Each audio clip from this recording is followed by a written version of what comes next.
कितना समय बीत गया था। अब विनीता की चिंता बढ़ती जा रही थी। पति संजय घर से सुबह से ही निकले हुए थे। अब तक तो उन्हें वापस आ जाना चाहिए था। इसी उधेड़-बुन और इंतजार में बेचैन विनीता बालकनी में जाकर खड़ी हो गई। मन में विचारों की तरंगे हिलौरे लेने लगी। शायद रास्ते में ट्रैफिक जाम होगा, इसी वजह से लौटने में इतनी देर हो गई। दिल्ली में कभी भी किसी सड़क पर जाम लग सकता है। सिर्फ एक कप चाय पी हुई है संजय ने सुबह से। न जाने बेटे के घर कुछ खाने को मिला होगा या नहीं। अच्छा होता कि मैं भी साथ चली गई होती। बस यही सोचकर रुक गई कि इतवार की वजह से आज तो रजनी भी होगी घर पर। सामना ही नहीं करना चाहती हूँ मैं तो उसका। और सुधीर बचपन से ही अपने जन्मदिन का इंतज़ार मेरे हाथों का बना आलमंड केक खाने के लिए ही करता है। ना भेजती केक उसके पास तो मेरा दिल दुखता। विनीता और संजय का डॉक्टर बेटा सुधीर लगभग 4 महीने से हॉस्पिटल के पास ही एक फ्लैट में रह रहा था। 1 साल हुआ था उसे डॉक्टर बने। हॉस्पिटल में उसकी नाइट ड्यूटी लग जाती थी और घर से आने जाने में परेशानी होती थी। इसीलिए ही उसने हॉस्पिटल के नज़दीक रहने का निर्णय किया था। छुट्टी वाले दिन वह विनीता और संजय के पास आ जाता था, पर पिछले 2 महीनों से उसका आना कम ही हो रहा था। रजनी से हुआ प्रेम विवाह बेटे और माता पिता के बीच दीवार सा बन गया। रजनी और सुधीर एक दूसरे को बचपन से ही जानते थे। विनीता अपने बच्चों की स्कूल की छुट्टियों में गांव चली जाती थी। परिवार के नाम पर तो केवल संजय के पिता ही थे गांव में, लेकिन बड़ी सी पुश्तैनी हवेली और दूर तक फैले लंबे चौड़े खेत बच्चों को बहुत आकर्षित करते हैं। सुधीर से उम्र में 4 साल बड़ी बेटी प्रिया तो स्कूल की छुट्टियां होते ही गांव जाने की जिद करने लगती थी। सुधीर को भी वहाँ छुट्टियां बिताना अच्छा लगता था, पर रजनी का साथ बिल्कुल पसंद नहीं आता था उसे। रजनी के पिता मटरू उसी गांव में सुनार थे। गांव के एक सरकारी विद्यालय में पढ़ रही थी रजनी का अपने हम उम्र बच्चों के साथ खूब झगड़ा होता था। छुट्टियों में विनीता के गांव जाने पर मटरू की इच्छा होती थी कि इधर उधर भटकने से अच्छा है रजनी विनीता के बच्चों के साथ खेलती रहे। बिन माँ की बच्ची की देखभाल करने वाला उस घर पर कोई था भी नहीं। रजनी सुधीर से उम्र में तो छोटी थी, पर अक्सर सुधीर के साथ भी उसका झगड़ा हो जाता था। सुधीर बार बार आकर माँ से शिकायत करता था उसकी, और जब माँ सुधीर को अपनी प्रिया दीदी के साथ ही खेलने को कहती तो रजनी प्रिया को पटाकर अपने साथ मिला लेती थी। बेचारा सुधीर अकेले पड़ जाता था। विनीता फिर सोच में पड़ती और तीनों को एक साथ बैठाकर प्रेरणादायक किस्से और ज्ञानवर्धक व रोचक कहानियाँ सुनाती। अंधविश्वास से जुड़ी बातें बताकर उनसे दूर रहने और मेहनत के बल पर सफलता हासिल करने की शिक्षा भी देने का प्रयास करती थी वह। दोपहर के समय रजनी को वह अपने बच्चों के साथ ही खाना खिलाती। जितने दिन भी विनीता वहाँ रहती, रजनी को लड़ाई झगड़ों से दूर रहकर सबसे मीठा व्यवहार करने की सीख देती।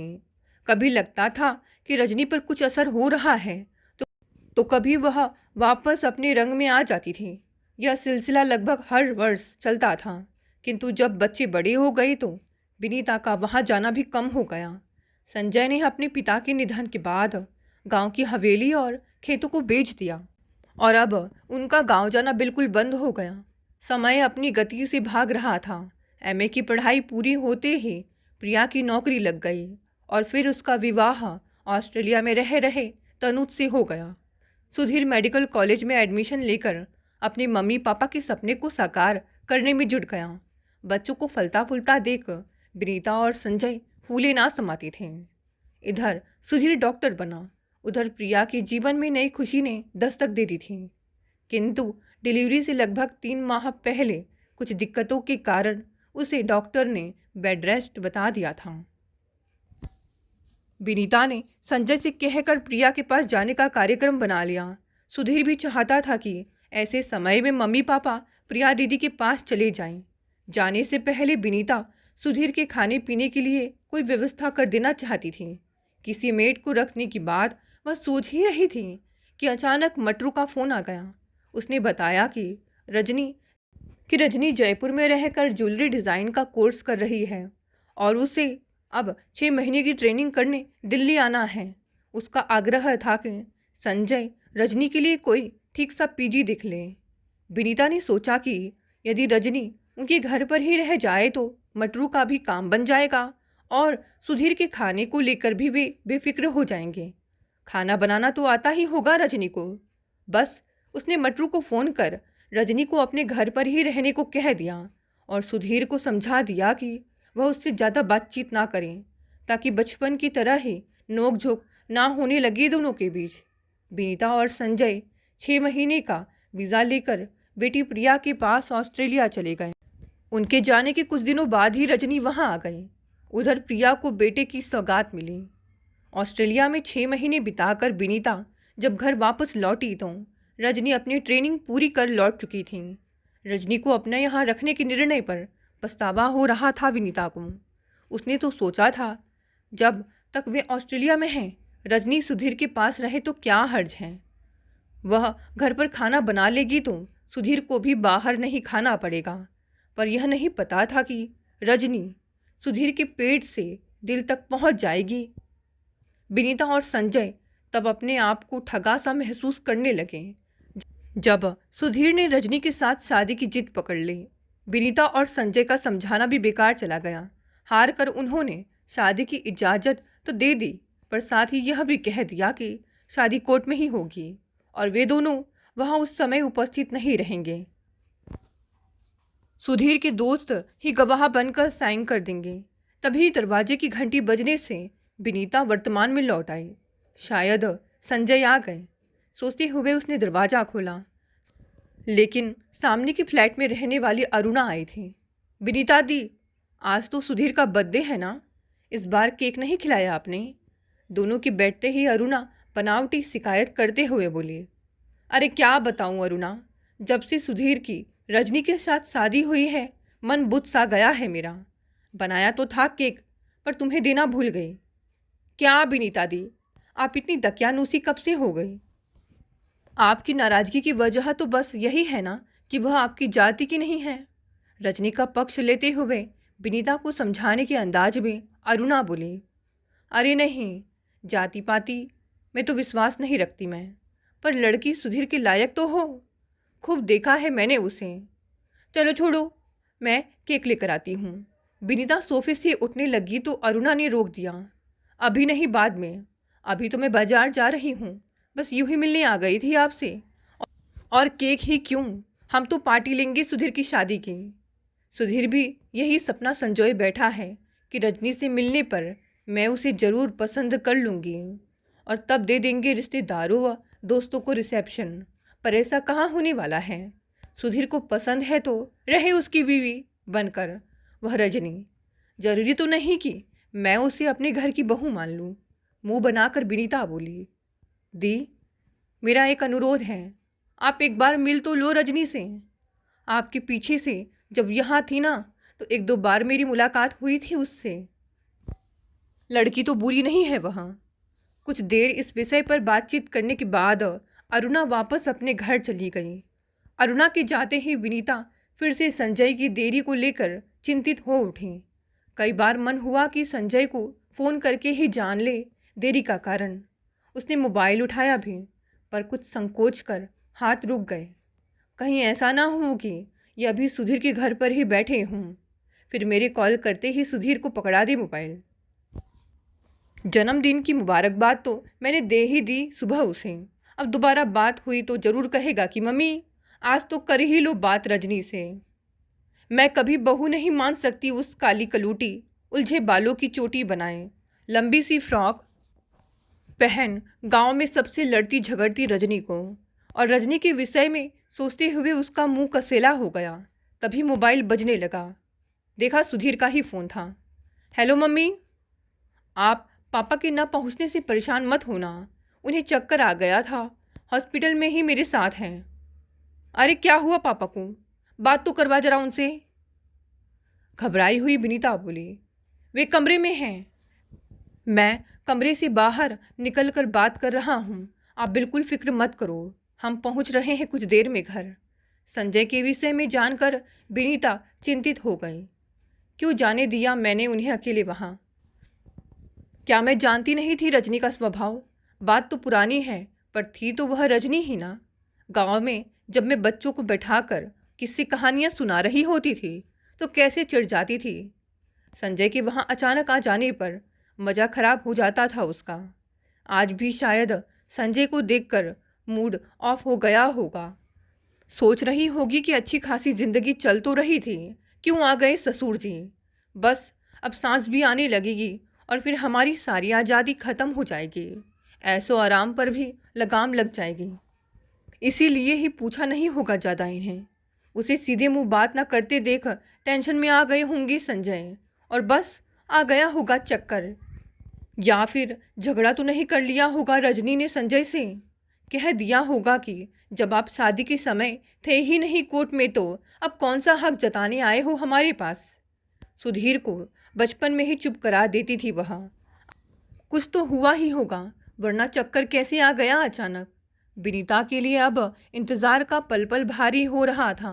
रसोई में जाकर वह खिचड़ी बनाने लगी ताकि समय भी बीत जाए और संजय के आने पर वह उसके पास बैठ जाए। दरवाजे की घंटी की आवाज़ सुनकर वह तेजी से दरवाजे की ओर लपकी। संजय को सहारा देते हुए सुधीर ने मुस्कुराते हुए अंदर प्रवेश किया। सुधीर के पीछे पीछे एक युवती भी थी। फिरोजी शिफॉन की साड़ी और गले में उसी रंग की माला, हाथ में क्लच थामे, कंधे तक लहराते रेशमी बालों में वह बेहद आकर्षक लग रही थी। माथे पर छोटी सी बिंदी और बड़ी बड़ी काजल लगी मनमोहक आंखें उसके सांवले चेहरे पर चार चांद लगा रही थीं। क्या यह रजनी है? सोचते हुए विनीता को अपनी आंखों पर विश्वास ही नहीं हो रहा था। ओ मम्मी, कितने वर्षों बाद मिल रही हूँ आपसे, कहकर उत्साहित हो रजनी विनीता के पास आकर खड़ी हो गई। सब लोग बेडरूम में आ गए। संजय को सहारा देकर बिस्तर पर लिटा सुधीर और रजनी उसके पास बैठ गए।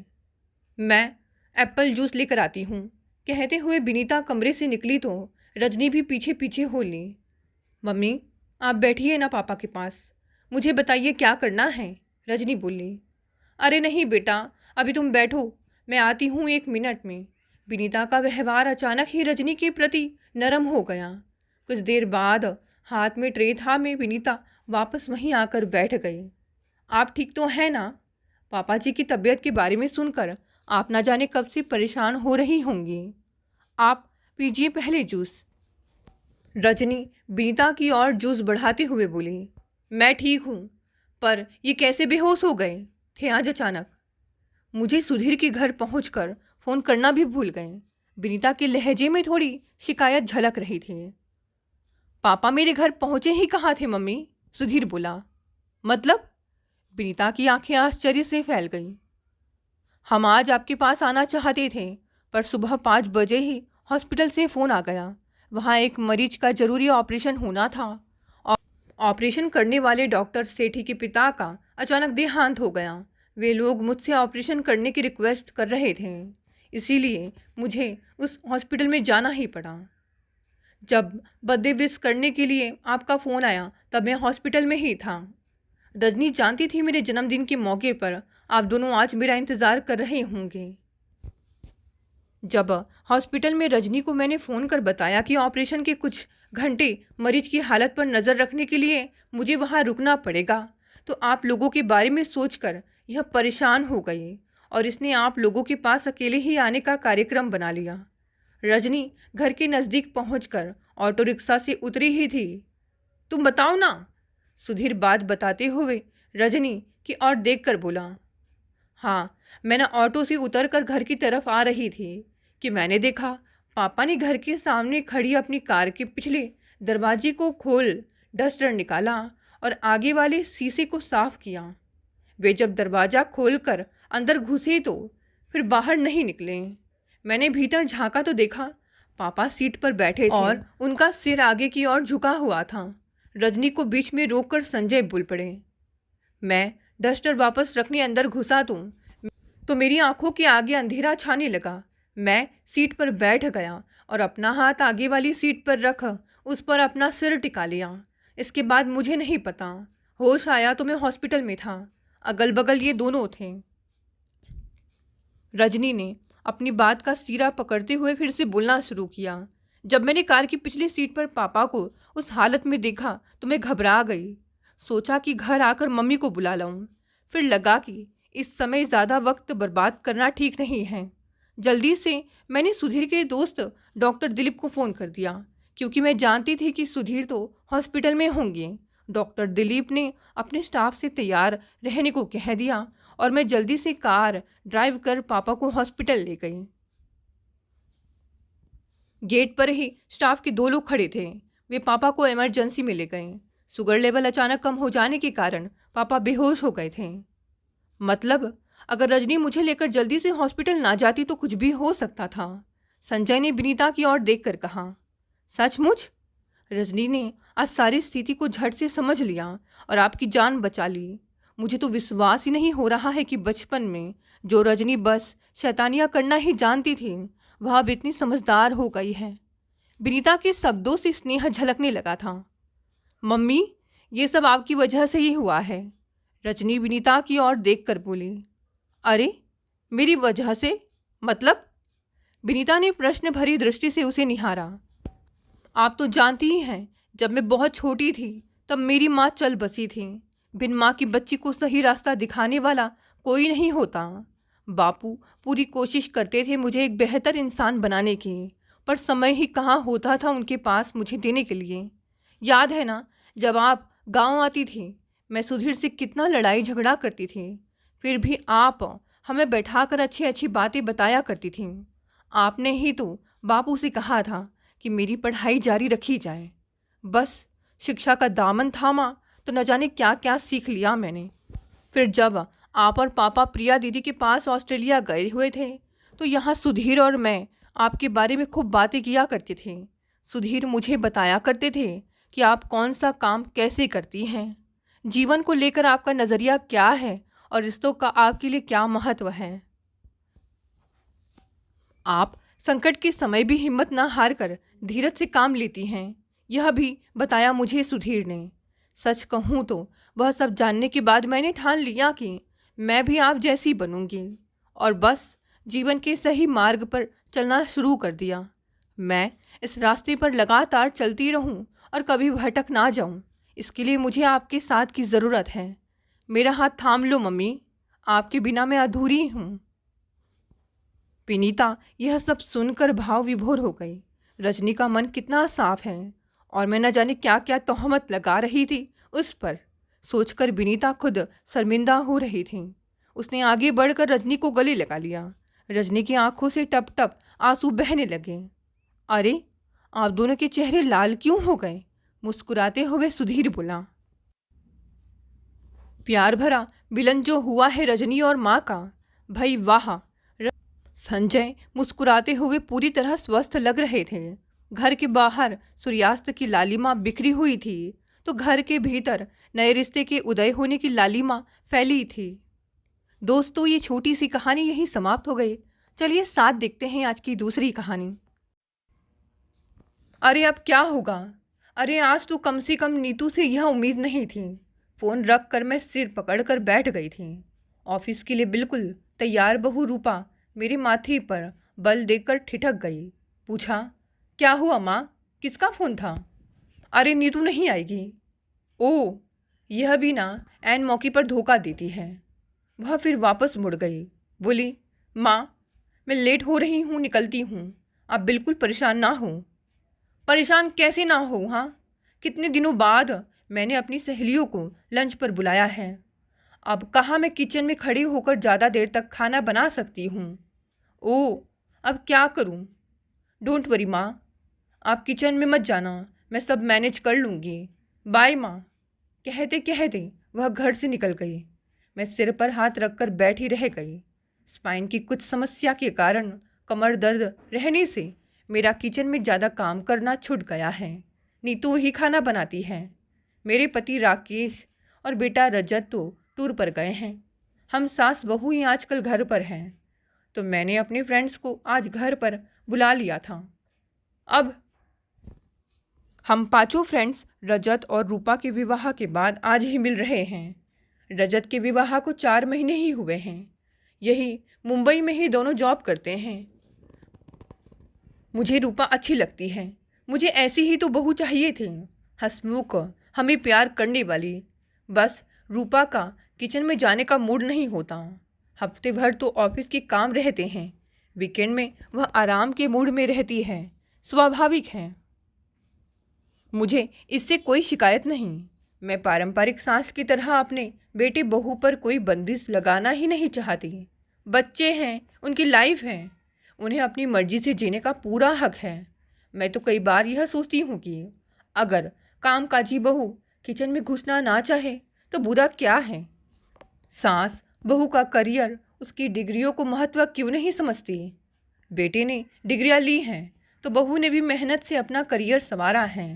बेटा छुट्टी वाले दिन पूरा आराम चाहता है तो कामकाजी बहू को भी तो आराम की ज़रूरत है। घर के कामों का विकल्प हो तो बहू को ही क्यों किचन में जाने के लिए बाध्य किया जाए। खैर, अब तो यह सोचना है कि क्या करूं। रूपा को देर हो रही थी, वह निकल गई। मैं किचन में कुछ बना भी लूँगी तो खड़े होने से मेरी तकलीफ़ बढ़ जाएगी, दर्द शुरू हो जाएगा। तो अपनी फ्रेंड्स के साथ बैठने का आनंद कैसे लूँगी। इतने में ही मेरे व्हाट्सएप पर रूपा का मैसेज आया। आप चिंता ना करना माँ, मैंने आप सबके लिए खाना ऑर्डर कर दिया है, सब पहुँच जाएगा। और साथ में ढेर सारी किसेस की इमोजी देखकर मुझे हंसी आ गई। मैंने भी थैंक यू वेरी मच लिखते हुए किसेस की खूब सारी इमोजी डालकर जवाब दिया। यह हम सास बहू का पूरा दिन चलता है। मुझे हंसी आ रही थी। यह लड़की भी ना ऑर्डर करने में बहुत होशियार है, मुंह से कुछ निकलते ही झट से ऑनलाइन ऑर्डर कर देती है। इतने में डोरबेल बजी। मेड कुसुम आई थी। मैंने उससे कहा, कुसुम आज ज़रा अच्छी तरह से सफाई करना। क्या हुआ मैडम? लंच पर मेरी फ्रेंड्स आ रही हैं। कुसुम हमारी 10 साल पुरानी मेड है। इतनी पुरानी मेड तो घर के सदस्य की तरह ही होती है। बोली, वाह, खाना बन गया क्या? नहीं रे, नीतू ने छुट्टी कर दी। ओह, मैं कुछ काम कर दूं? वह जानती है मेरे स्वास्थ्य के बारे में। मैंने कहा, नहीं, रूपा बहू ने सब ऑर्डर कर दिया है। कुसुम ने जैसी नज़रों से मुझे देखा, हम दोनों हंस पड़ी। कुसुम ने हंसते हंसते कहा, बाप रे, छोटी मैडम कितना ऑर्डर करती हैं। मैं मुस्कुराते हुए सामान समेटने लगी। कुसुम अपना काम करने लगी। अचानक मैं पिछले 4 महीनों पर नज़र डालने लगी। रूपा जब से आई है, हर समस्या का समाधान चुटकियों में खोज देती है। विवाह की भाग दौड़ के बाद मेरी कमर का दर्द बढ़ गया तो एक दिन उसने ऑफिस से ही ऑर्डर करके सरप्राइज़ में कुछ भेजा। मैंने डिलीवरी लेकर बॉक्स खोला। उसमें दर्द में सिकाई के लिए एक इलेक्ट्रिक बॉटल थी जो घंटों गर्म रह सकती थी। अभी तक मैं पुरानी तरह की ही बॉटल में पानी गर्म करके सेकती थी। कभी कभी आलस भी आ जाता था। मैं उसका यह सरप्राइज़ देखकर बहुत खुश हुई। मैंने रूपा को थैंक्स कहने के लिए उसी समय फ़ोन किया था तो हंसी थी। माँ, अच्छा लगा ना सरप्राइज़? मैंने कहा था, यह तो बहुत अच्छी चीज़ है। तुम्हें कैसे ख्याल आया? अरे सब मिलता है माँ, यह तो रजत को पहले ही ऑर्डर कर देनी चाहिए थी। बहुत काम की चीज़ निकली थी यहाँ, मुझे काफ़ी आराम हुआ था। राकेश को कई दिन से हाई ब्लड प्रेशर की शिकायत हो रही थी। वे बार बार चेक करवाने के लिए डॉक्टर के पास जाते हैं। एक दिन शाम को अचानक एक पार्सल आया। उसमें ब्लड प्रेशर चेक करने की मशीन थी। ज़रूर रूपा ने ही ऑर्डर की थी। राकेश हंस पड़े थे। यह तो बहुत अच्छा है, हमारे घर में ऑर्डर वाली बहू आई है। ऑफिस से ही हमारी ज़रूरतों की चीज़ें ऑर्डर करती रहती है। वीकेंड में अगर नीतू ना आए तो रूपा पूछती है, माँ कुछ ऑर्डर कर लें? मैं कभी मना नहीं करती। सोचती हूँ रोज़ सब घर का बना ही तो खाते हैं, सब टिफ़िन लेकर जाते हैं। आज रूपा को टिफ़िन नहीं चाहिए था, उसके ऑफिस में पार्टी थी। हाँ, तो फिर रूपा सबकी पसंद का ध्यान रखते हुए ऑर्डर करने का काम संभाल लेती हैं। कुसुम काम करके चली गई तो मैं भी नहा धोकर तैयार हो गई। मेरी सहेली अर्चना, काव्या, मानसी और रेखा तय समय पर आ गई। बहू रूपा के आने के बाद हम पहली बार मिल रहे थे। हालचाल के बाद काव्या ने पूछा, गायत्री, कैसा लग रहा है सास बनकर? बहुत अच्छा। बेटी की कमी पूरी कर दी रूपा ने।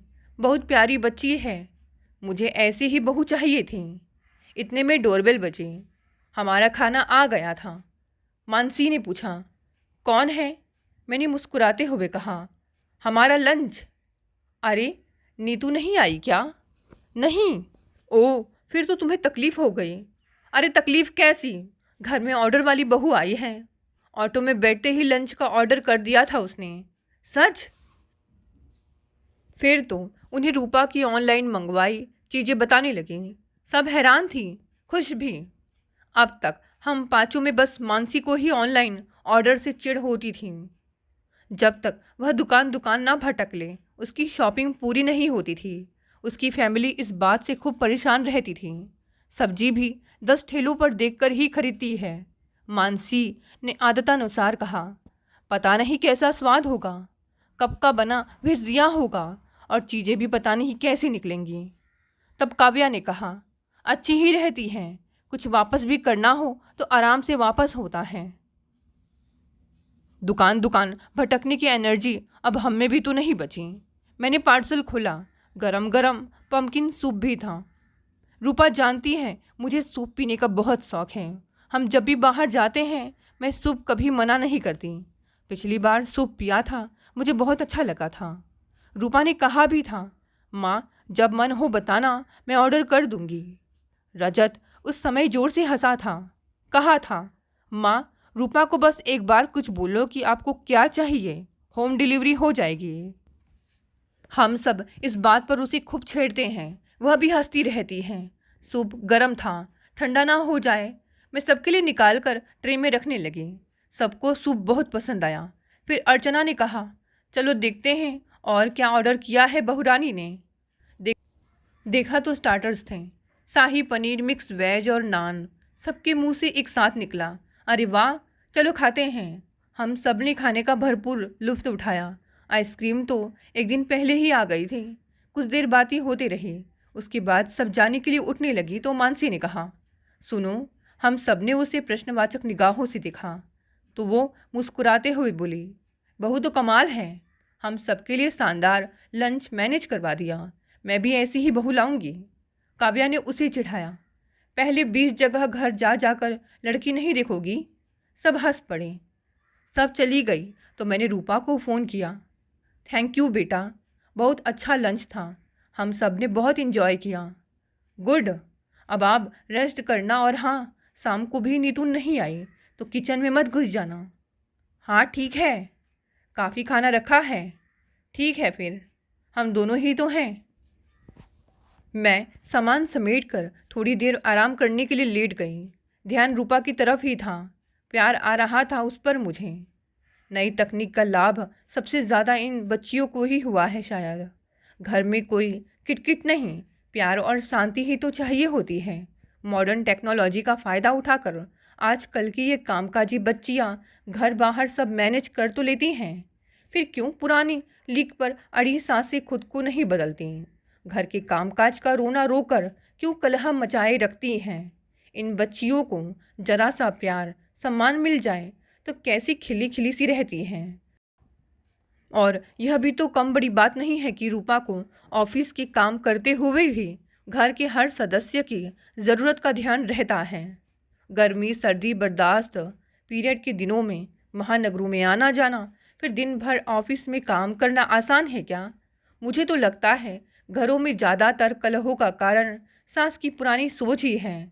मतलब यह कि बेटे की शादी के बाद बदलने की ज़रूरत बहू को नहीं, सास को ज़्यादा है।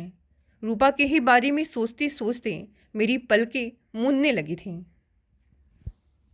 दोस्तों, ये कहानी यहीं समाप्त हो गई। कहानी पसंद आई तो इसे लाइक, शेयर और कमेंट करें। नए हैं तो चैनल को भी सब्सक्राइब कर लें। धन्यवाद दोस्तों, मिलते हैं कल एक नई कहानी से।